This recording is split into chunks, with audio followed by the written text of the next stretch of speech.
दुनिया का कुछ अटल सत्य है तो वो है मृत्यु। जब कभी कोई इंसान पैदा होता है उनकी मौत होनी ही तय है। लेकिन सवाल ये है कि आखिर मौत के बाद इंसान की आत्मा के साथ क्या होता है। 13 दिनों तक आत्मा अपने ही घर में रहती है। जब मृत्यु के बाद 13 दिन की रस्में पूरी हो जाती हैं, इसके बाद आत्मा को फिर से यमलोक ले जाया जाता है। रास्ते में 3 अलग अलग लोकों के मार्ग होते हैं। पहला मार्ग देवलोक का होता है, दूसरा पितृलोक का और तीसरा मार्ग नर्क का होता है। व्यक्ति के कर्मों के हिसाब से उसके लोक का निर्धारण किया जाता है और उसे उसके लिए सुनिश्चित मार्ग की ओर भेज दिया जाता है। मरते हुए व्यक्ति को वो 2 यमदूत नजर आने लगते हैं जो उसे लेने के लिए आए होते हैं। यदि व्यक्ति अपनी जिंदगी में अच्छे काम किए हैं तो उसके प्राण आसानी से निकल जाते हैं, वरना उसकी आत्मा को शरीर छोड़ने में बहुत मुश्किलें आती हैं। इसके बाद यमलोक में उसके कर्मों का हिसाब किताब होता है और फिर उसे नया शरीर तलाशने के लिए फिर से इस मृत्युलोक में भटकने के लिए छोड़ दिया जाता है।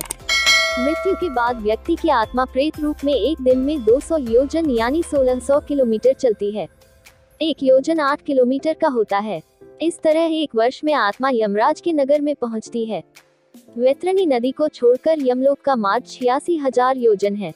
वैतरणी नदी बहुत ही भयानक है जिसे पार कर पाना बहुत ही कठिन है। गरुड़ पुराण जो मरने के पश्चात आत्मा के साथ होने वाले व्यवहार की व्याख्या करता है, उसके अनुसार जब आत्मा शरीर छोड़ती है तो उसे 2 यमदूत लेने आते हैं। मानव अपने जीवन में जो कर्म करता है, यमदूत उसे उसके अनुसार अपने साथ ले जाते हैं। अगर मरने वाला सज्जन है, पुण्यात्मा है तो उसके प्राण निकलने में कोई पीड़ा नहीं होती है, लेकिन अगर वो दुराचारी या पापी हो तो उसे पीड़ा सहनी पड़ती है।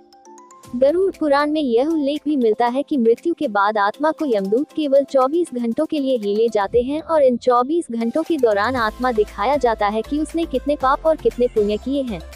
इसके बाद आत्मा को फिर उसी घर में छोड़ दिया जाता है जहां उसने शरीर का त्याग किया था। इसके बाद 13 दिन के उत्तर कार्यों तक वह वहीं रहता है।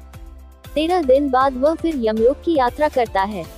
पुराणों के अनुसार जब भी कोई मनुष्य मरता है और आत्मा शरीर को त्याग कर यात्रा प्रारंभ करती है तो इस दौरान उसे 3 प्रकार के मार्ग मिलते हैं।